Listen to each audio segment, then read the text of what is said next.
Humans are a curious species, and a lot of our technological advancements have come from us sticking our noses in places where we probably shouldn't, whether that's deep in caves, under the water, or even outside our own planet. But sometimes we discover something so unpleasant, we really wish we hadn't looked. Today's list has everything from archaeologists to scientists, and some regular folk who are just going about their business. If you're one of those people who likes peeking under rocks and possibly through the curtains, then we suggest you click subscribe and let the hub satisfy your curiosity.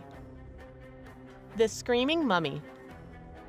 The late 19th century was mummy o'clock. You couldn't move for ancient Egyptian artifacts as we burst through more tombs than a zombie apocalypse. So in 1886, Gaston Maspero was pretty used to these neatly packaged corpses, but he was still shocked when he unwrapped a mummy we call Man-E. His face had been trapped in a permanent scream, which could not be explained by simple decay or rigor mortis. His sarcophagus was unnamed and simply decorated, so it's unlikely he was anybody important, but he must have come to a pretty nasty end. It suggested that he could have been poisoned or even buried alive, perhaps drugged and then mummified while he slept. Alternatively, maybe they just closed a sarcophagus on his foot. That seems the most likely to me. Roman Fedorsov.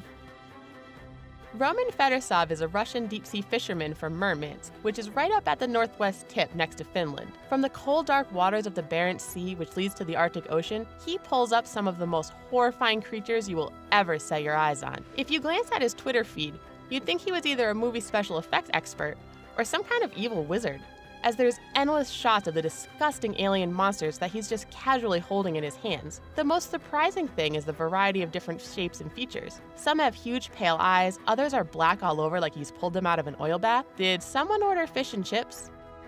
George's Island. George's Island in Canada was used as a rest stop for sailors in the 1800s, as well as the occasional holidaymaker looking to bathe in that famous Canadian sunshine. In 1876, there was a wreck just offshore, and the 5-man crew abandoned the ship and tried to make it to the island, but only one survived. He was found by some fishermen, and he explained that the others hadn't made it when the lifeboat hit the rocks. The survivor left the island and was never seen again. A few weeks later, 3 decapitated bodies were found hidden near the beach, as well as 2 tents and another body that had axe marks on its skull. The Chase Fault. On a slightly sunnier island, the Caribbean paradise of Barbados, there is an even creepier story from earlier in the same century. The Chase family had a really unlucky streak when their baby Mary died, and her coffin was placed in the vault of the local parish church. A few years after, another daughter, Dorcas Chase, starved herself to death, and so joined her sister down in the vault. This was all too much for the father, who was dead just a month after, so they carried him down to join the others. But when they opened the crypt, they found Mary's coffin standing upright instead of laying on the shelf where it had been left. After that, there were often reports of screams from the tomb, and every time it was reopened, the coffins had all moved, even after the local governor had it sealed fast with concrete. Some families have the weirdest hobbies. Swiss Ming Ring.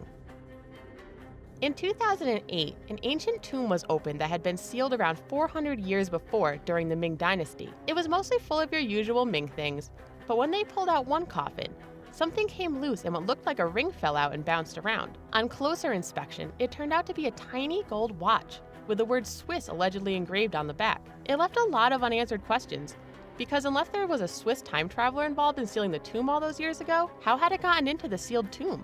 Of course, the biggest question that no one is asking is, who had such tiny wrists that they would need a watch this size? Isn't that the real mystery? Carlo Castellanos Faria. While the other discoveries on this list might have shocked or surprised people, when Michelle Fredenberg Onion discovered something about Carlo Castellanos Faria, it traumatized her for life. Carlo was a valet at the hospital where Michelle worked. He began stalking her, and one day managed to steal her keys, copy and return them without her ever even noticing they were gone. He snuck into her home and set up a video camera to record her. But, much worse, he also hid under her bed for 2 whole nights. Michelle's boyfriend finally discovered him, along with a stash of condoms, latex gloves, clothes, and a power cord. Makes all those killer under the bed scenes in horror movies seem a bit less ridiculous now. Salish Sea Feet. The space under the bed is famous for being creepy and scary now, but the beach is supposed to be a place of calm and relaxation, unless you have a child, of course. Then it's a never-ending struggle against burning, drowning, and demands for ice cream. At the Salish Sea, which washes up on both Canadian and US shores, Almost 20 human feet have been found over a period of 10 years. Most have been right feet, except for 2 lefties, which matched with other right feet, like the most depressing version of Cinderella ever.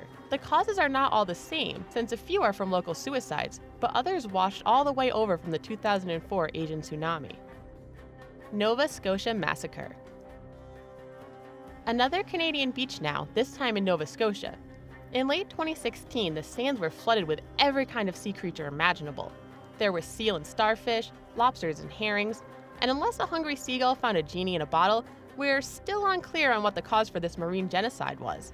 Some animals had slices in their flesh, so it was suspected that whales or killer whales could have done it. But as the number and variety of animals increased, it seemed unlikely. Other guesses are earthquakes or even an undersea gas bubble that poisoned them all. Don't lose your head. If you walk around Hollywood, you'll get pretty desensitized to all the movie tourism around you.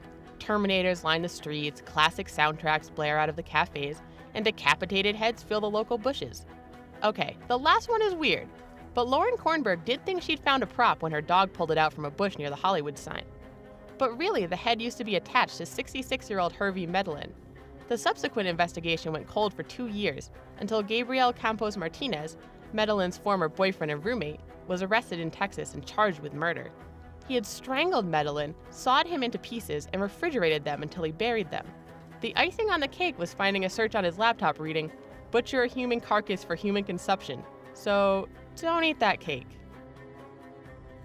Tarantula attack.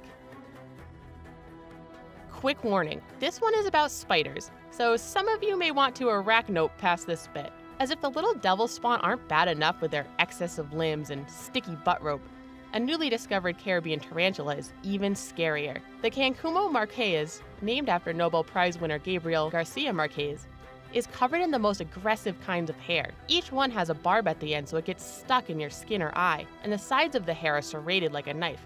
Ugh, you're just the worst, spiders. All of these horrible discoveries prove once and for all that no one should ever go anywhere or do anything, because the world is just a terrifying place. So stock up on frozen nuggets and tinned fruit, and just tell your family, friends, and boss that you're traveling. It's just not worth the risk.